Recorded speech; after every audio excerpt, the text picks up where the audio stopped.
I'd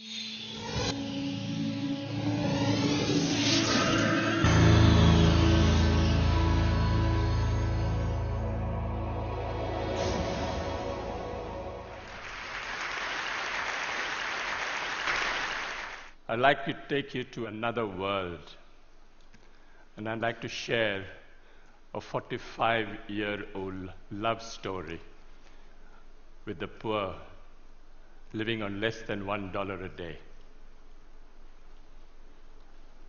I went to a very elitist, snobbish, expensive education in India, and that almost destroyed me.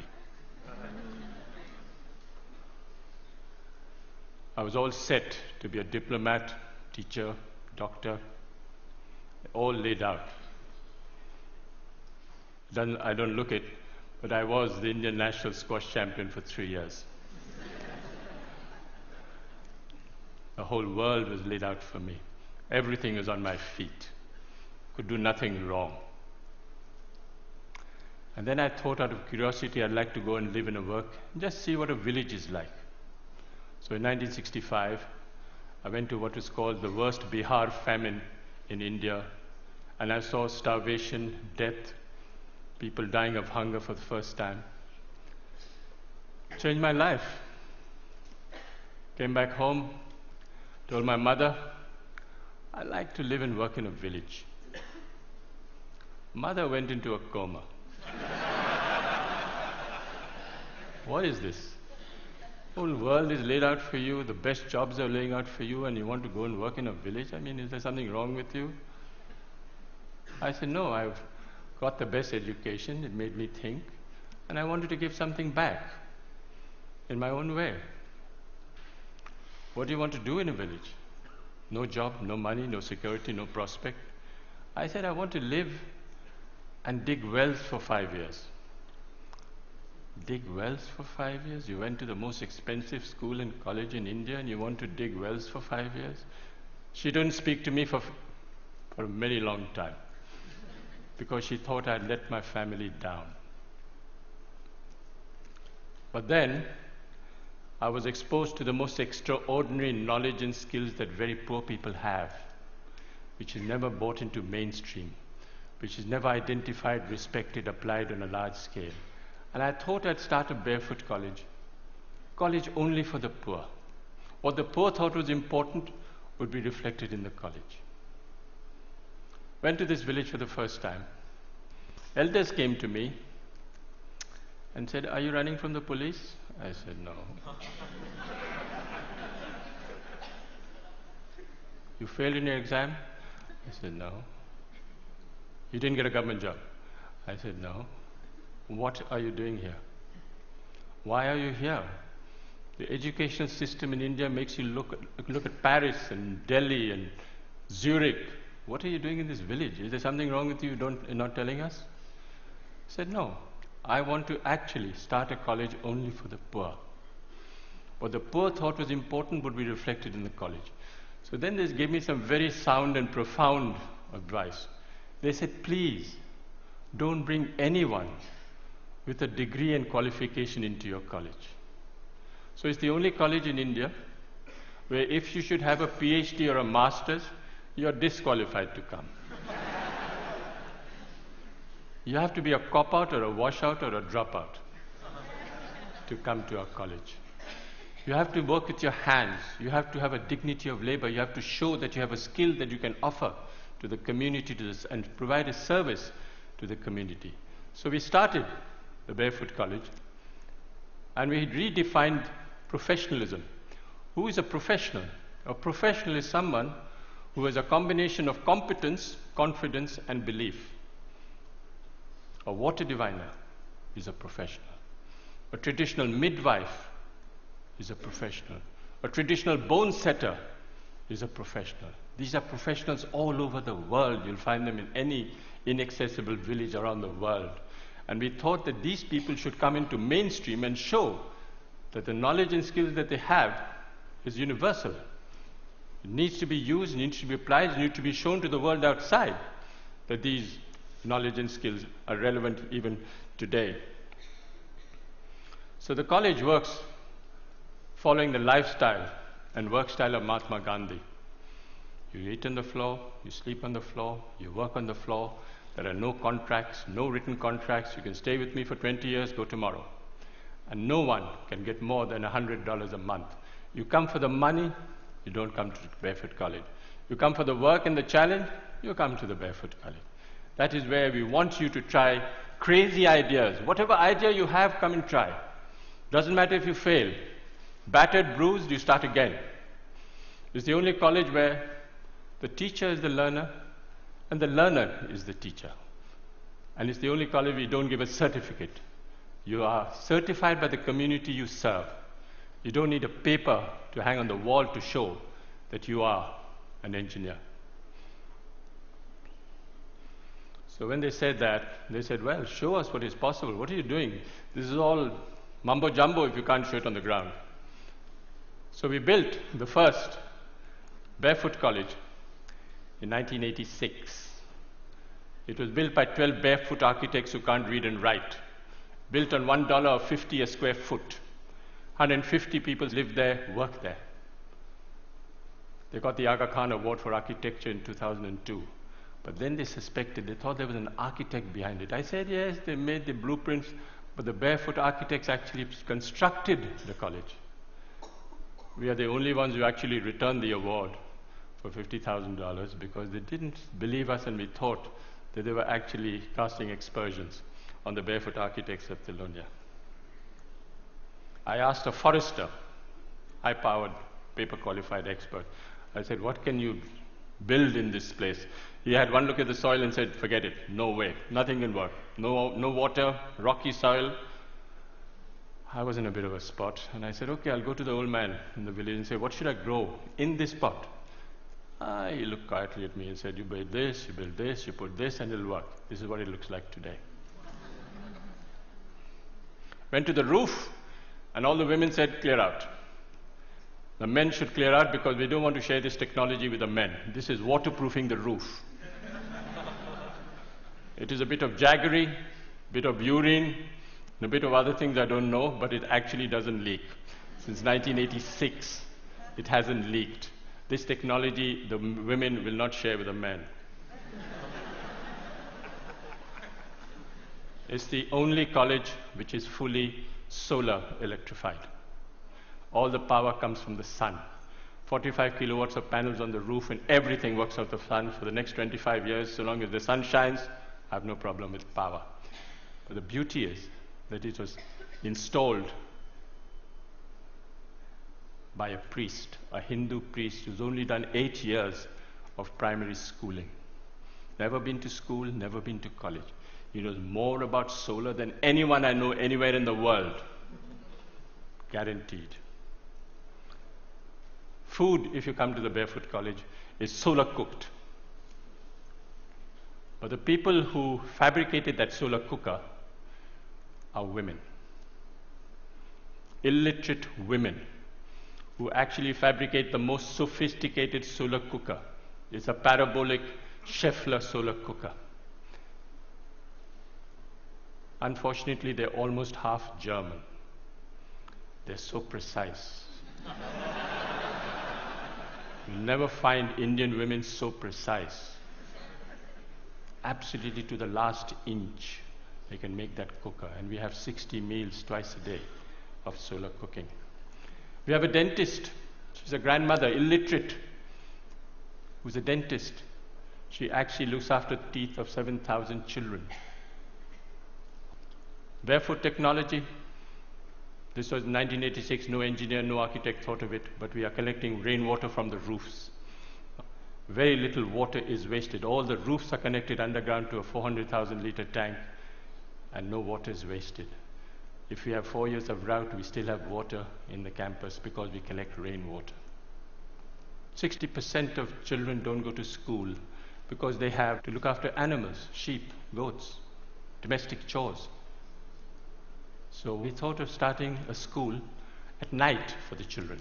We call the night schools of Tilonia. Over 75,000 children have gone through these night schools because it's for the convenience of the child. It's not for the convenience of the teacher. And what do we teach in these schools? Democracy, citizenship, how you should measure your land, what you should do if you're arrested, what you should do if your animal is sick. This is what we teach in the night schools. But all the schools are solar lit. Every 5 years, we have an election between 6 to 14-year-old children participate in a democratic process, and they elect a prime minister. The prime minister is 12 years old. She looks after 20 goats in the morning, but she's prime minister in the evening. She has a cabinet, Minister for Education, Minister for Energy, Minister for Health, and they actually monitor and supervise 150 schools for 7,000 children. She got the World's Children's Prize 5 years ago, and she went to Sweden. First time ever going out of a village, never seen Sweden, wasn't dazzled at all by what was happening. And the Queen of Sweden, who's there, turned to me and said, "Can you ask this child where she got her confidence from? She's only 12 years old, and she's not dazzled by anything." And the girl who's on her left turned to me and looked at the Queen straight in the eye and said, "Please tell her I'm the Prime Minister."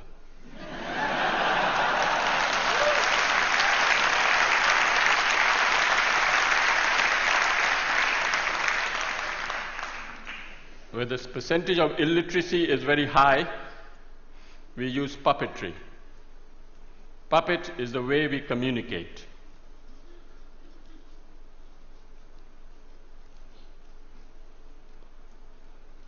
You have Joachim Chacha, who's 300 years old. He's my psychoanalyst, he's my teacher, he's my doctor, he's my lawyer, he's my donor. He actually raises money, solves my disputes. He solves my problems in the village. If there's tension in the village, if the attendance in the schools go down and there's a friction between the teacher and the parent, the puppet calls the teacher and the parent in front of the whole village and says, "Shake hands, the attendance must not drop." These puppets are made out of recycled World Bank reports.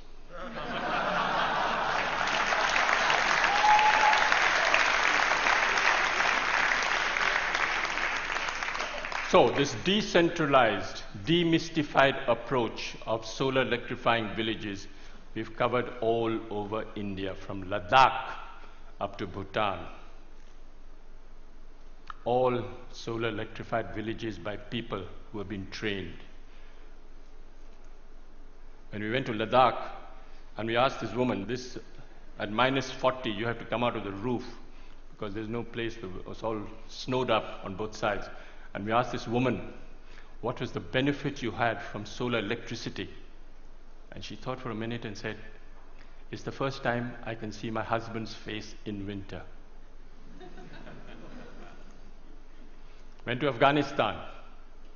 One lesson we learned in India was men are untrainable. Men are restless, men are ambitious, men are compulsively mobile, and they all want a certificate. All across the globe, you'll have this tendency of men wanting a certificate. Why? Because they want to leave the village and go to a city looking for a job. So we came up with a great solution: train grandmothers. What's the best way of communicating in the world today? Television? No. Telegraph? No. Telephone? No. Tell a woman.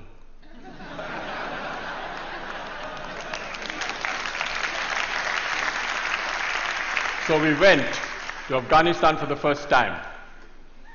And we picked 3 women and said, we want to take them to India. They said, impossible. They don't even go out of their rooms and you want to take them to India. I said, I'll make a concession. I'll take the husbands along as well. So I took the husbands along. Of course, the women were much more intelligent than the men. In 6 months, how do we train these women? Sign language. You don't use the written word. You don't use the spoken word. You use sign language. And in 6 months, they can become solar engineers. They go back and solar electrify their own village. This woman went back and solar electrified the first village, set up a workshop. The first village ever to be solar electrified in Afghanistan were by the 3 women. This woman is an extraordinary grandmother, 55 years old, and she solar electrified 200 houses for me in Afghanistan, and they haven't collapsed. She actually went and spoke to an engineering department in Afghanistan and told the head of a department the difference between AC and DC. Didn't know. Those 3 women have trained 27 more women and solar electrified 100 villages in Afghanistan. We went to Africa and we did the same thing.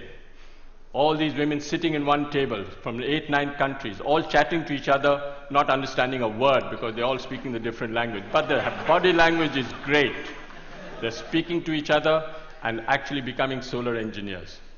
I went to Sierra Leone, and there was this minister driving down at the dead of night, comes across this village, comes back, goes into the village, says, well, what's the story? They said, these 2 grandmothers. Grandmothers? Minister couldn't believe what was happening. Where did they go? Went to India and back. Went straight to the president. He said, do you know there's a solar electrified village in Sierra Leone? He said, no. Half the cabinet went to see the grandmothers the next day. What's the story? So he summoned me and said, can you train me 150 grandmothers? I said, I can't, Mr. President, but they will. The grandmothers will. So he built me the first barefoot training center in Sierra Leone, and 150 grandmothers are being trained in Sierra Leone. Gambia. I went to select the grandmother in Gambia. Went to this village, I knew which woman I would like to take. The community got together and said, I'll take these 2 women. I said, no, I'm going to take this woman. They said, why? She doesn't know the language, you don't know her. I said, no, I like the body language, I like the way she speaks. Difficult husband, not possible. Call the husband. Husband came. Swaggering, politician, mobile in his hand, not possible. Why not? The woman, look how beautiful she is. I said, yeah, she's very beautiful. What happens if she runs off with an Indian man? That was the biggest fear. I said, she'll be happy, she'll ring up in a mobile. She went like a grandmother and came back like a tiger. She walked out of the plane and spoke to the whole press as if she was a veteran. She handled the national press and she was a star. And when I went back 6 months later, I said, where's your husband? Oh, somewhere, doesn't matter. Doesn't matter. Doesn't matter. Success story.